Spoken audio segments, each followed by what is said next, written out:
네, 앞서 대장동 개발 특혜 의혹 사건 다루면서 저희가 굉장히 또 패널분들이 열띤 이런 토론을 해주셨습니다. 저 3박 4일 일정으로 이 대구 경북을 찾고 있는 이재명 후보 얘기를 좀 해보겠습니다. 보수 진영 출신 대통령들의 이야기를 꺼냈습니다. 어떤 얘기했는지 듣고 이야기 나누시죠. 평가는 갈리지만 매우 눈에 띄는 정치인이 있었습니다. 누굽니까?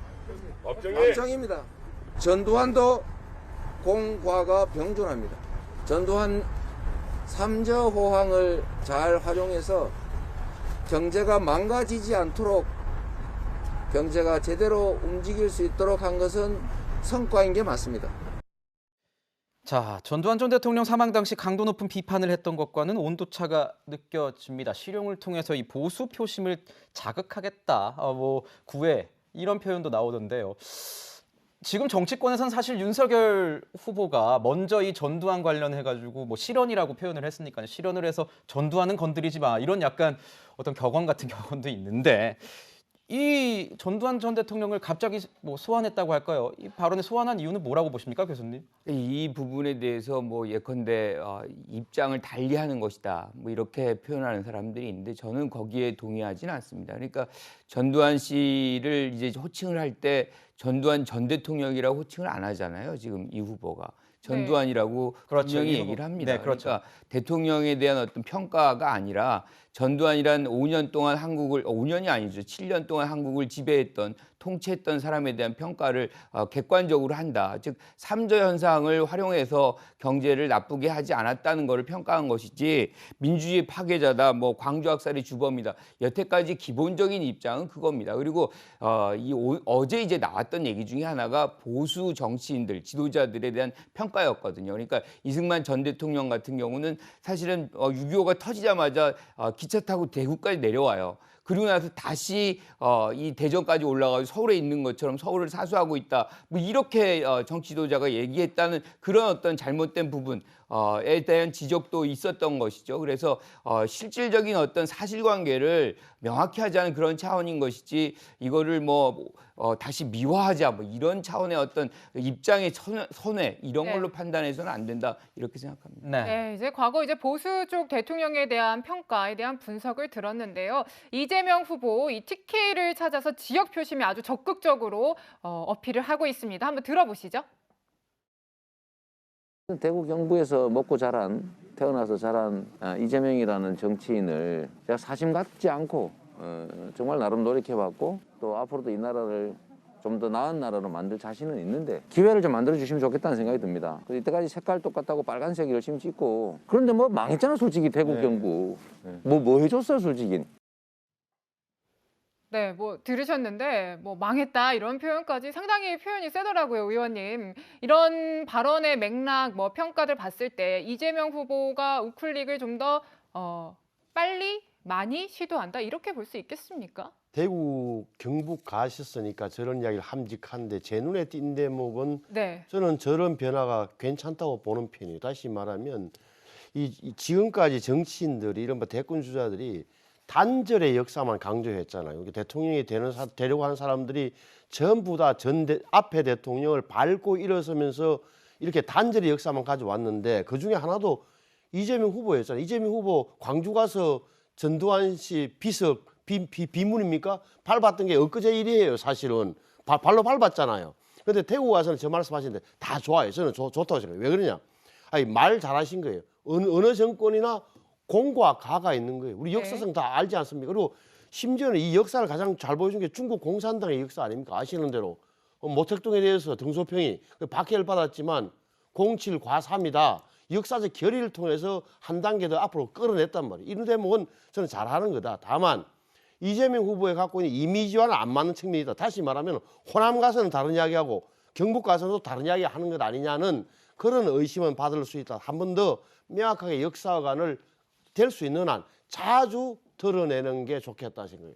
네. 이재명 후보 아까 다른 이전 후보들의 어떤 뭐 단절의 역사 이렇게 얘기를 좀 해주셨는데 이재명 후보 지금 현직 대통령과도 뭔가 차별화를 하고 있는 것 아니냐 이런 지적도 나오고 있습니다. 들어보시죠. 민주당은 어느 날 180석을 가집니다. 정부의 행정 권력, 입법 권력, 지방 권력 이걸 다 가졌습니다. 즉 압도적 주의가 됩니다. 국민들이 그러니까 다 맡겨놨더니 하는 것도 없고 별로 느낌도 별로 없는 거 같고 뭘 하긴 해야 되는데 속도는 느리고 막 복잡해서 죽겠는 거예요. 그래서 뭔지 모르겠지만 아무튼 바꾸자 이렇게 된 거죠. 바꿔야죠. 민주당도 바꾸고 정부도 바꿔야 된다. 교수님, 부동산 원전 정책 조국 사태에 계속 사과를 했습니다. 거기다가 어제 이런 발언도 했고 안동 중앙신시장에서 이런 얘기했습니다. 코로나19 위기에 나라가 우리 국민들에게 뭘 해줬냐? 겨우 26만 원 한 번 지원했다. 마스크도 한 번 안 사줬다. 지금 이거는 정부를 말하고 있지만 지금 문재인 대통령을 겨냥한 발언 아니냐 이렇게 얘기를 하고 있습니다. 차별화하는 겁니까? 차별화로 몰고 가고자 하는 사람들이 있어요. 그러니까 사실상 어떻게 보면 문재인 정부와 이재명 후보를 이렇게 갈라치기 하는 뭐 그런 의도를 이제 내포하는 것인데 사실은 이게 차별화가 될 수가 없거든요. 그러니까 지금 부동산 문제라든가 뭐 여러 문제들을 지적하고 있는데 어느 정부든 사실은 문제점이 있을 수가 있는 거거든요. 이게 기존의 어떤 문제점을 해결해 보자고 하는 문제 해결적 차원에서 지적을 하는 것이지 문재인 정권과 내가 다르다. 네. 이걸 얘기하고자 하는 것은 아니거든요. 착점 자체가 다르다 이런 그렇죠. 말씀이십니까? 그러니까 지향점 자체가 뭐 정치적인 어떤 차별화 그런 목적이 아니라 정책적으로 잘못된 부분을 고쳐 나가려고 하는 그런 해법을 만들어내는 차원에서 다른 얘기를 하는 것뿐이지 이것 자체가 기존의 어떤 문재인 정권을 밟고 간다.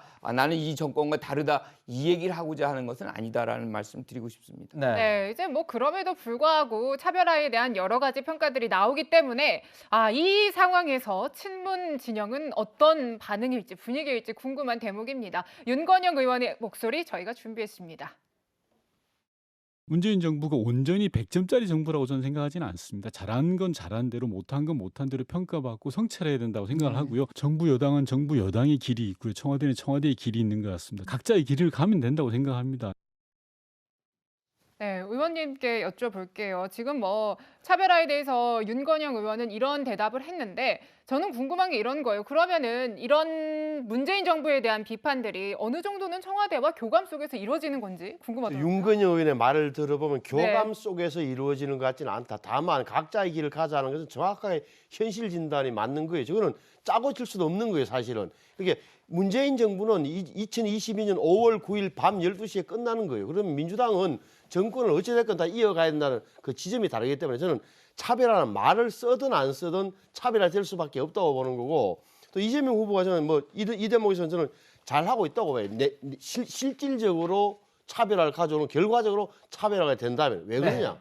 지금 이재명 후보를 옥죄고 있는 가장 큰 구조는 정권 교체론이 정권 안정론 내지 정권 재창출론보다 훨씬 높다는 지점에 있는 거예요. 그러면 이재명 후보가 대통령이 되더라도 문재인 정부와는 뭔가 다르다는 점을 보여줘야 되는 대목에서는 그런 욕구가 분명히 있는 거고 저는 그래 될 수밖에 없다고 보는 거고 가장 크면 제가 볼 때는 오히려 정표가 뭐냐. 저는 유심히 보는 게 신한울 원전 이야기를 한 대목이에요. 네. 지금 아시는 대로 저게 신한울 원래 발전 허가는 났는데 건설 허가가 안 나갔고 네. 백지화된 상태란 말이에요. 그러면 저걸 만약에 말 그대로 다시 한번 뒤집어서 이 정부의 노선을 뒤집어서 네. 공사를 시작하게 된다면 저 부분이야말로 명확하게 차별화, 문재인 정부와 이재명 후보의 차별화 지점이 될 거라고 봐요. 네, 원전 문제에 대해서 조금 신한울 더 3, 4호기. 네, 원전 문제에 대해서 한 발언들 좀 더 주의 깊게 봤으면 좋겠다 이렇게 또 말씀해 주셨습니다.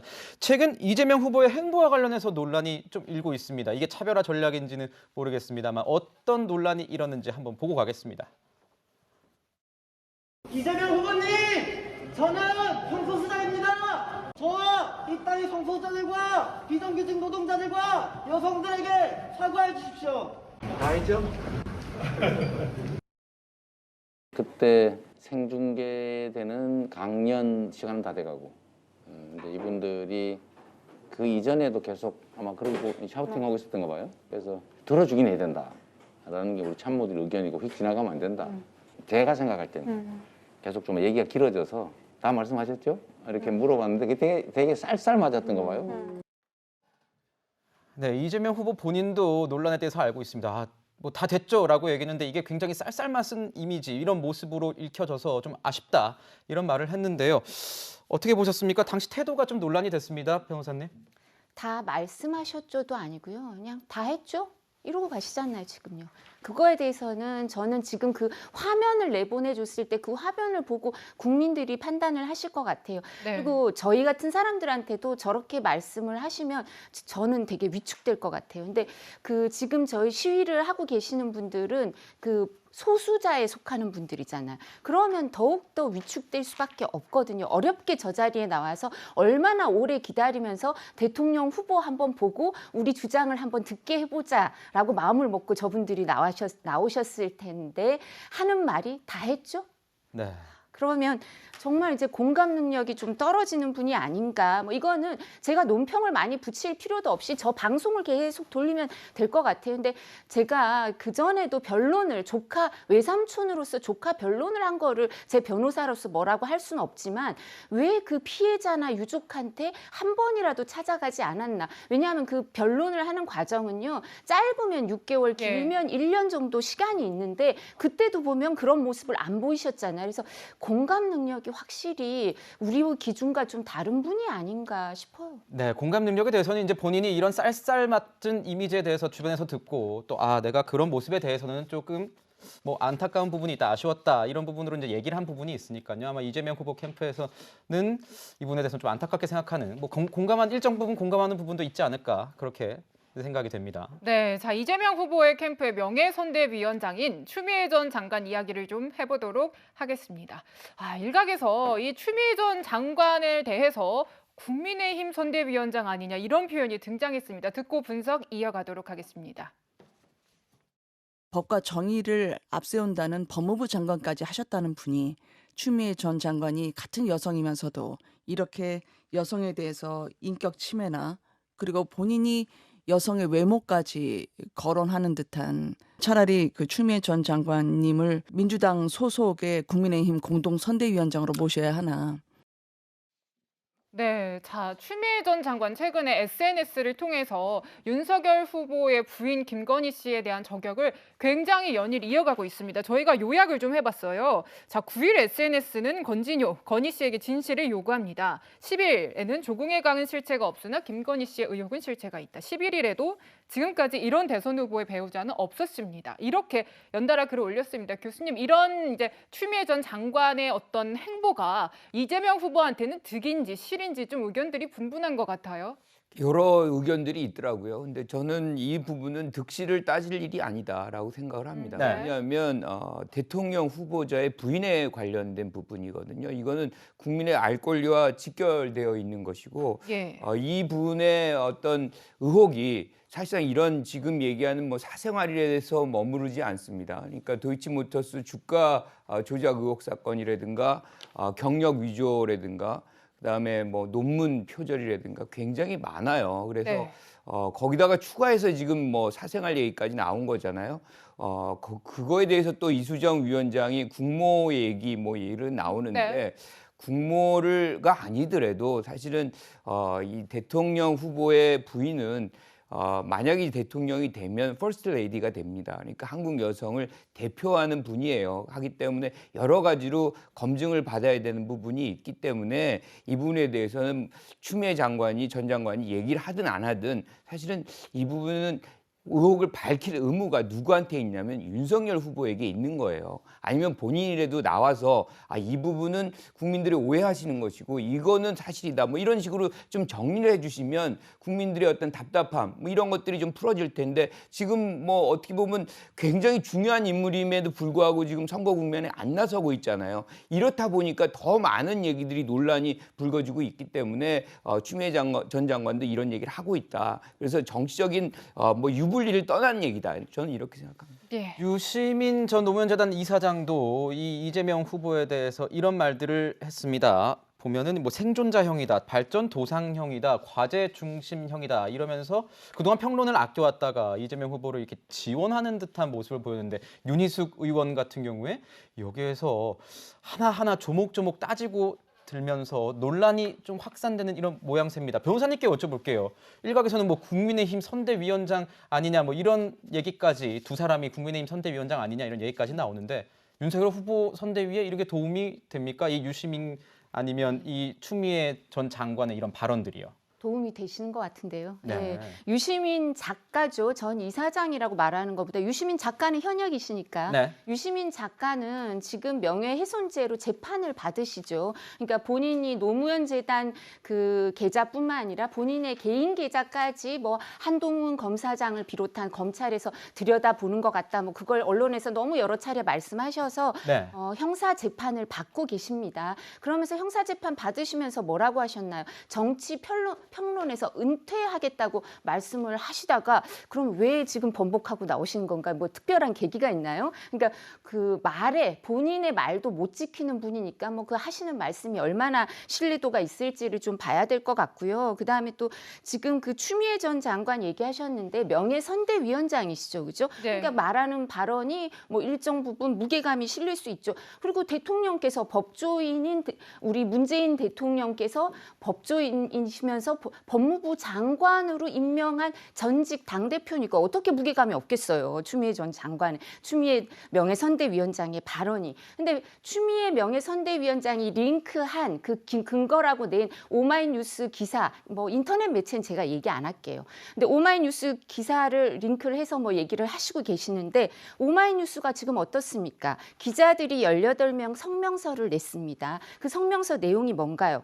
이런 게 검증 대상이 되는가? 그리고 어떻게 한 사람의 발언만 듣고 크로스 체크도 하지 않고 사실관계 확인을 하지 않고 기사로 쓸 수 있는가? 이게 언론의 태도인가? 오마이뉴스 현직 기자들 18명 성명서를 냈습니다. 제가 이걸로 대신하고요. 네. 그다음에 그 국모 운운하는 얘기를 하시던데 이수정 선대위원장이 국모라는 발언을 먼저 한 게 아니고요. 추미애 전 장관이나 이 그 더불어민주당 선대위 쪽에서 국모 운운했기 때문에 이게 무슨 소리냐? 요새 국모가 어딨냐? 국모를 뽑는 거 국모도 존재하지 않고 이게 국모를 뽑는 선거도 아니다 그랬지. 이 발언을 먼저 한 건 민주당 선대위였다는 점을 명확히 말씀드리고요. 네. 그리고 김건희 대표가 본인이 이게 사실이 아닌 부분에 대해서는 인터넷 매체하고 그 인터뷰를 할 때 사실이 아니라고 분명히 얘기를 했고요. 도이치모터스 관련해서도 이 부분은 사실은 지금 주범하고 공범 다 기소하면서 공소장에도 전혀 나타나지 않고 나머지 80명, 90명 되는 투자자에 대해서 다 처리하고 김건희 대표만 지금 처리를 안 해주고 있는 그런 발목을 잡고 있는 형편입니다. 네, 윤석열 후보 선대위에 몸담고 계셔서 그런지 할 말이 좀 많으신 것 같은데 이재명 후보 선대위에 소속하지는 않으셨지만 그 교수님께도 여쭤보고 싶어요. 이재명 후보 선대위에서는 어떻게 보고 있습니까? 추미애 전 장관이 때리면 때릴수록 윤석열 후보가 커지는 뭐 이런 것에 대해서 정치권에서도 얘기가 나오는 입장 아니었습니까? 그런 맥락이라고 보지 않습니다. 네네. 그리고 지금 말씀하신 대로 뭐 오마이뉴스 얘기를 했지만 지금 YTN 같은 경우도 인터뷰를 했거든요. 그리고 이제 그런 부분이 사생활이 어느 영역까지가 우리가 수용되는 부분인가에 대해서는 사실 논란의 소지가 있고 이번 계기로 해서 사실 이거에 대한 어떤 논쟁은 한 번은 필요한 것 같아요. 왜냐하면 워낙 이 얘기가 예. 폭발력을 갖고 있기 때문에 실질적으로 지금 뭐 불편하실 수가 있겠지만 많은 분들 우리가 이제 며칠 전까지만 해도 조동현 씨 사생활에 대해서는 어떻게 그렇게 열심히 파고 얘기를 하면서 또 이 부분에 대해서는 사생활이라 그래가지고 얘기를 하지 말자는 식으로 얘기한다는 거는 일관성이라든가 형평성에 어긋난다라고 보는 것이죠. 그리고 아까 이제 유시민 작가가 안 한다고 했다가 이제 다시 한다. 이분은 사실 지금은 공인도 아닙니다. 그런데 지금 김종인 지금 총괄위원장이죠. 뭐라고 얘기를 하셨냐면 국민의힘이 나오실 때 다시 국민의힘 돌아갈 일 없을 것이다 라고 말씀하셨어요. 다시 돌아오셔서 지금 선대위를 운영하시고 네. 계십니다. 그렇군요. 네, 자 이번 순서에서는요 윤석열 후보의 부인 김건희 씨 저격하는 추미애 전 장관 그리고 차별화에 속도 내는 이재명 후보 중심으로 분석해봤습니다.